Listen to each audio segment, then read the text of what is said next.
자비교회 찬송집 30장 약할 때 강함 대신에 찬송을 드리겠습니다. 우리가 약할 때에 너희가 강한 것을 기뻐하고 또 이것을 위하여 구하니 곧 너희가 온전하게 되는 것이라. 약할 때 강함 대신에 찬송을 드립니다.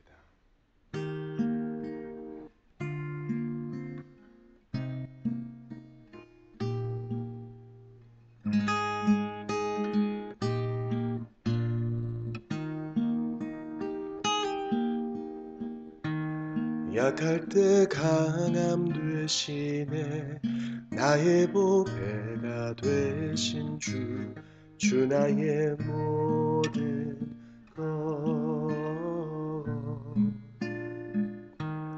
주 안에 있는 보물을 나는 포기할 수 없네. 주 나의 모든 것. 예수 어린 양 존귀한 이름 예수 어린 양 존귀한 이름 십자가 죄 사하셨네. 주님의 이름 찬양해. 주 나의 모든 것. 쓰러진 나를 세우고 나의 빈잔을 채우네. 주 나의 모든 것. 예수 어린 양 존귀한 이름 예수 어린 양 존귀한 이름 예수 어린 양 존귀한 이름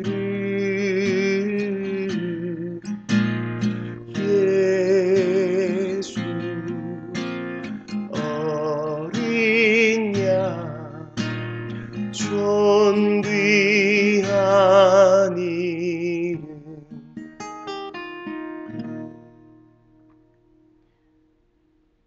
하나님 감사합니다. 어린 양 되신 예수 그리스도의 보혈로 죄인 구원하시는 구원의 하나님 찬양합니다. 웬은의 웬 사랑인지 저희는 요청한 적도 없었고 준비되어 있지 않았으며 깨닫지도 못하는 무지한 백성이었는데 믿음을 선물로 주시고 강권적인 은혜로 인도하여 주셔서 구원하시고 죄에서 해방하시며 지금까지 인도해 오시니 감사합니다. 여전히 죄악된 본성을 가지고 있어 육신의 옷을 입고 있는 동안 여러 가지로 미혹되나 이 아침에 감사할 수 있음은 십자가를 바라보기 때문입니다. 거기서 이 세상 가장 약한 모습으로 달리신 구세주를 바라보기 때문입니다. 노뱀을 바라보듯 바라보는 자는 믿을 것이다. 약속하신 것을 믿기 때문이오니 하나님이여 이 아침에 더욱 긍휼히 여겨주시고 은혜를 내려주시옵소서. 열린 마음으로 하나님께 반응하고 그동안 잃어버렸던 것 회복하게 하여 주시옵소서. 주께서 과연 우리와 함께 하시는 줄을 믿습니다. 이 아침에도 시편 말씀을 열어 저희들을 가르쳐 주시고 깨우쳐 주시옵소서. 하나님이여 이 아침에 모인 모든 영혼들을 기억하시고 우리의 기도에 응답하여 주셔서 하나님의 선하심을 다시 한번 찬송케 하옵소서. 방하는 영혼을 붙들어 주시는 주님을 기다리고 기대합니다. 예수님 이름으로 기도합니다. 아멘. 하나님 말씀 시편 41편입니다.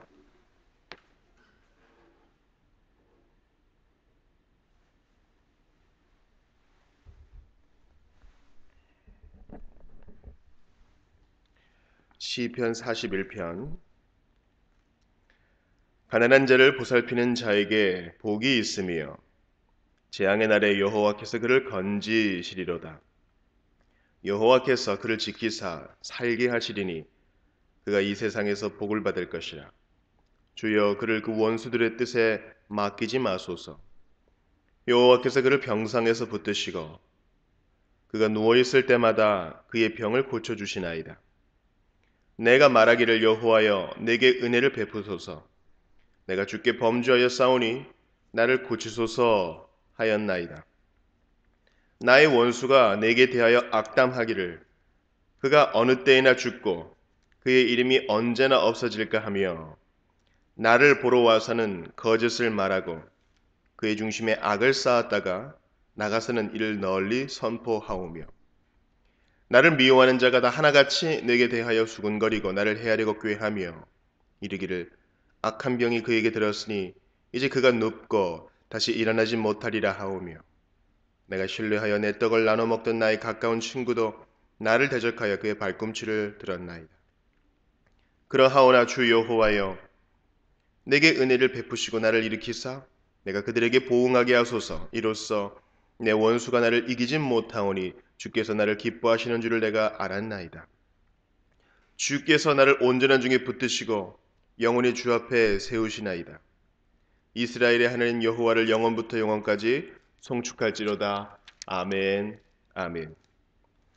우리는 어제 시편 40편 말씀을 보았습니다. 새 노래 주시는 하나님 언제 주십니까? 기가 막힐 수렁에서 여호와를 기다리고 기다린 백성에게 주님이 새 노래를 넣어줍니다. 그러니까 하나님께서 기도를 들으시고 하나님께서 새 노래를 주시어 찬송케 하시는 것입니다. 하나님 나를 고쳐줬으니 이젠 제게 선물 좀 받으세요. 그런 의미가 아닙니다. 하나님 제 덕 좀 보세요. 이런 표현은 하나님께 합당한 표현이 아닙니다. 우리가 무엇이 간데 하나님께를 뭔가 더해드릴 수 있겠어요? 우리가 드리는 예물도 마찬가지죠. 하나님이 주셨기 때문에 되돌려 드릴 수 있고 기념하여 우리의 마음을 드리는 것이지 주님 요즘 형편이 어려우시죠? 제가 좀 도와드릴게요. 그렇게 말할 수 없어요. 그러니까 찬송케 하시는 분도 하나님이심을 깨달을 때 더욱더 겸비하게 겸손하게 하나님께 예배할 수 있는 거예요. 개인적인 고난에서 건져주신 하나님에 대한 체험 때문에 많은 사람이 보고 두려워하여 여호와를 의지하리로다. 이게 선교와 전도, 섬김까지 나아간다 했어요. 그러니까 교회는요, 이렇게 자기의 일터에서 많은 사람이 보는 자리에서 하나님의 증인, 예수 그리스도의 제자로 살게 하기 위해서 어떠한 방법을 취해야 되겠어요? 교회는 하나님 말씀을 가르쳐서 그들이 세상 속에 나아가 자신의 일터에서 그리스도인답게 살게 하는 것이 주된 목적 중에 하나인데 어떻게 그렇게 해야 되겠어요? 그렇죠. 성도들이 하나님을 기다리게 하는 법을 배우게 해야 되겠고 새 노래를 주실 때까지 인내하는 법을 배워야 되겠으며 하나님께서 새로운 노래 신선함을 주실 때 그 내용이 될 만한 하나님 말씀을 또 가르쳐서 준비시켜 줘야 하는 것입니다. 우리는 오늘 시편 41편을 통해서 어제 40편 후반에서 참으로 기쁨으로 서원했지만 또 고통 중에 부르짖었던 시인의 모습을 보게 됩니다. 무엇입니까? 그가 지금 병 중에 있어요. 그가 지금 아파요. 3절 보세요. 여호와께서 그를 병상에서 붙드시고 그가 누워있을 때마다 그의 병을 고쳐주시나이다. 내가 말하기를 여호와여 내게 은혜를 베푸소서. 내가 주께 범죄하여 싸우니 나를 고치소서. 지금 이 시편의 표제에 나와 있는 것처럼 다윗의 시라 하면은 그가 지금 아주 곤고한 상황에 있는 거예요. 일생에 걸쳐 곤고한 상황이 여러 번 있었겠지만 특별히 압살롬의 반역으로 쫓김을 당할 때 이러한 곤고함이 있었겠죠. 육신의 병일 수도 있고 영혼의 병일 수도 있어요. 40편 후반처럼 지금 고달퍼요. 주의 은혜를 구합니다. 우리의 인생이 바로 이렇지 않습니까?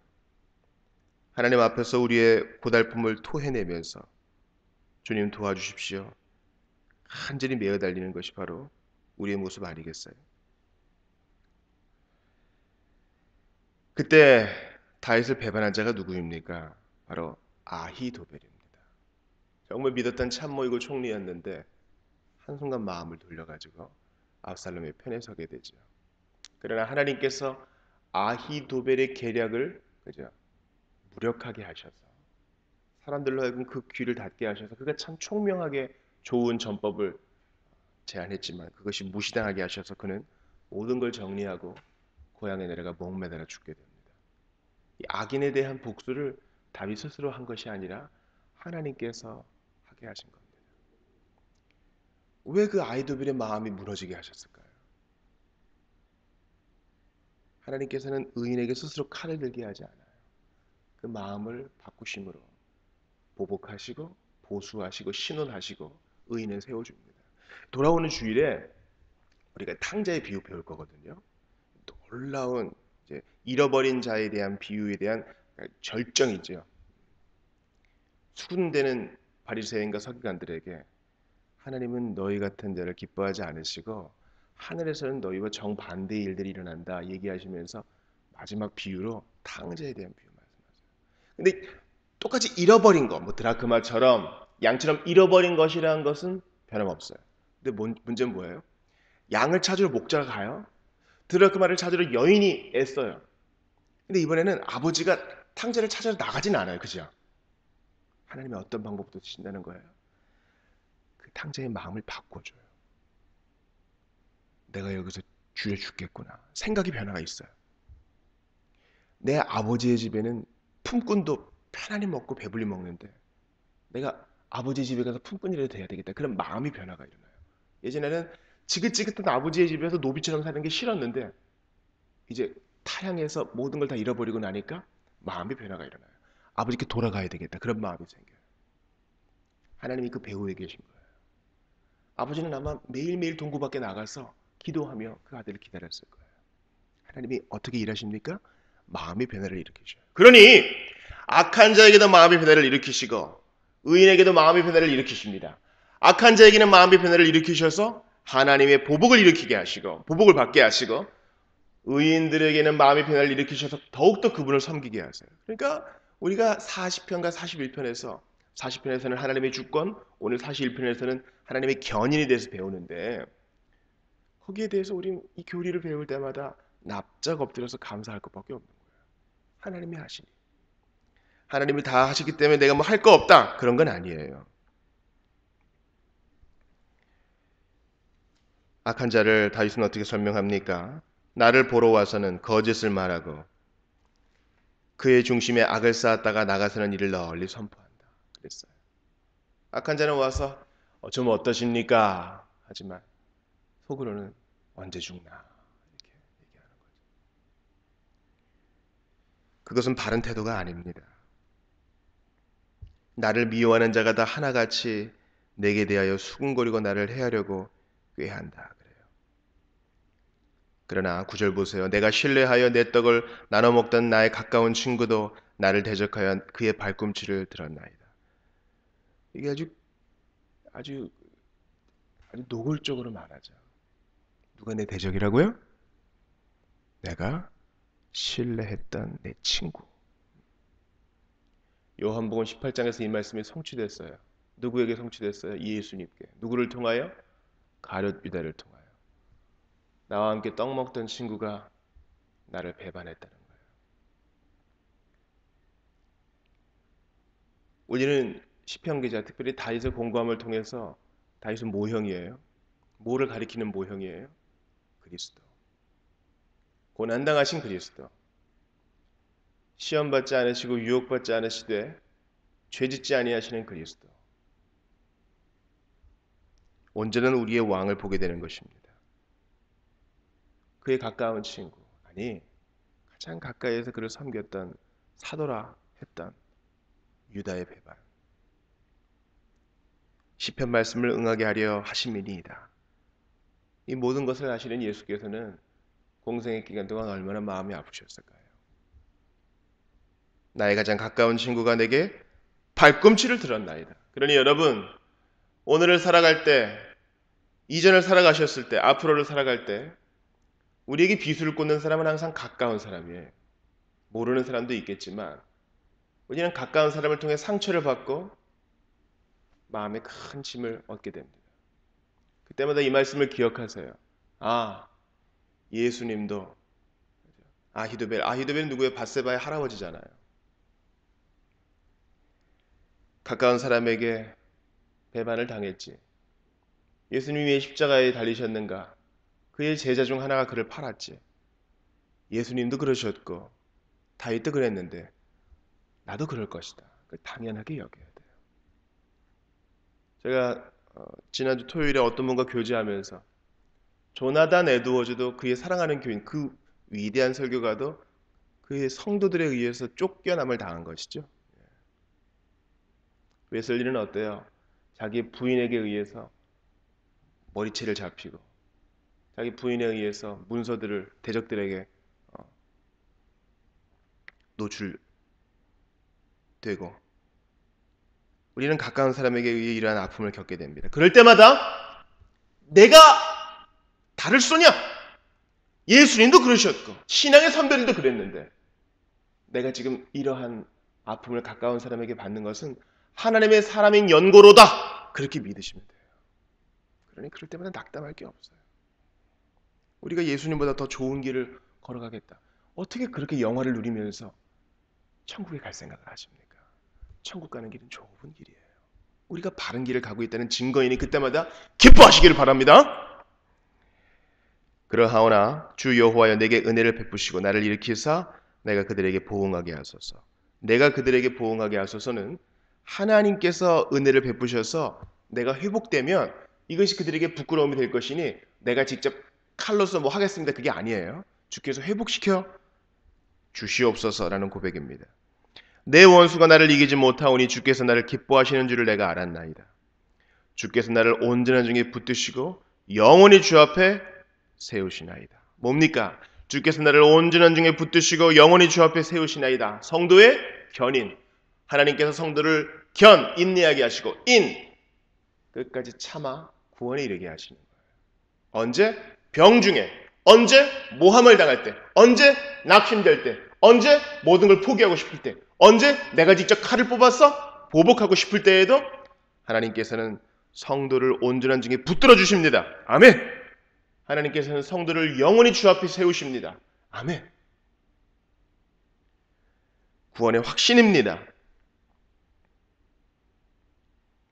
우리 주님께서 히브리서 10장 14절에서 이렇게 말씀하셔요. 저가 한 제물로 거룩하게 된 자들을 영원히 온전케 하셨느니라. 아멘. 한 제물로 거룩하게 된 자, 한 제물은 그리스도입니다. 그리스도 까닭에 거룩하게 된 자, 성도를 말하죠. 그를 영원히 온전케 하셨다. 한 번만 온전케 된 게 아니라 영원히 붙들어 주신다는 말씀이에요. 성도의 견인이요 구원의 확신입니다. 요한복음 10장에서 예수님 뭐라 말씀하세요? 내가 저희에게 영생을 주노니 영원히 멸망치 아니할 터이요 또 저희를 내 손에서 빼앗을 자가 없느니라. 저희를 주신 내 아버지는 만유보다 크심에 아무도 아버지 손에서 빼앗을 수 없느니라. 예수님께서 뭐라 말씀하세요? 성도가 아버지 하나님의 손에, 성부의 손에 있다 그래요. 근데 누구도 빼앗을 수 없다. 이것을 두 번이나 말씀하세요. 영원히 멸망치 않는다. 누구도 내 손에서 빼앗을 자가 없다. 사랑하는 여러분, 성도의 견인, 구원의 확신의 교리는 우리가 평안할 때는 별로 가슴이 안 와닿아요. 우리가 병상에 있을 때, 마음이 무너질 때, 이렇게 세상을 끝내고 싶을 때, 치가 떨리는 배반감에 잠 못 이룰 때, 이 교리가 우리에게 위로를 주고 우리에게 단잠을 줍니다. 성도의 견인이라는 교리는 우리를 편안히 자게 하는 푹신한 베개와 같아요. 사랑하는 여러분, 여러분을 돌아보세요. 그리스도께서 이렇게 배반당하심으로 지금도 고난당하는 우리를 도우십니다. 신이 배반당해보신 주님께서 우리를 도우시니, 왕 되신 주님께서 우리를 도우시니 조금도 걱정할 게 없어요. 아히도벨은, 압살롬은, 가룟 유다는, 그리고 십자가 현장에서 도망갔던 제자들은 다 그렇게 주님을 등졌으나 예수님 말씀하십니다. 내가 너를 절대 버리지 않겠다. 그러니 우리가 고난당하는 바로 이때가 하나님의 함께 하심과 끝까지 붙들어 주심을 경험할 수 있는 바로 그 시간이라는 것을 기억하면서 오늘도 기도하고 인내하며 주께 영광 돌리시기를 바랍니다. 기도합시다. 하나님 감사합니다. 오늘 시편의 1권을 마무리하면서 이 복된 교리를 가르쳐 주시니 감사합니다. 가까운 자가 힐난하고 모함하고 수군대면서 우리가 나락에 떨어지고 죽기까지를 원하는 이런 상황에서 저희는 더욱 하나님의 가까이 하심을 경험하게 하여 주시옵소서. 가까운 자들의 배반과 친구의 모함으로 가슴 아플 때에도 하나님의 선하심을 믿고 의지하되 끝까지 의지하여 구원에 이르는 우리 모두가 다 되게 하여 주시옵소서. 남몰래 눈물 흘리는 성도들을 위로하여 주시옵소서. 배반감에 몸이 떨리고 가슴이 두근대며 보복감에 정말 열이 오를 때에도 먼저 이 모든 것 다 당해보사 고난 겪으신 우리 구주 예수 그리스도를 바라봄으로 승리하게 하여 주시옵소서. 오늘도 가정과 일터를 붙들어 주시고 세계 곳곳에서 선교하시는 모든 그리스도의 일꾼들을 붙드시며 고난당하는 형제들을 붙들어 주셔서 하나님 홀로 영광 받아 주시옵소서. 예수님 이름으로 기도하옵나이다. 아멘.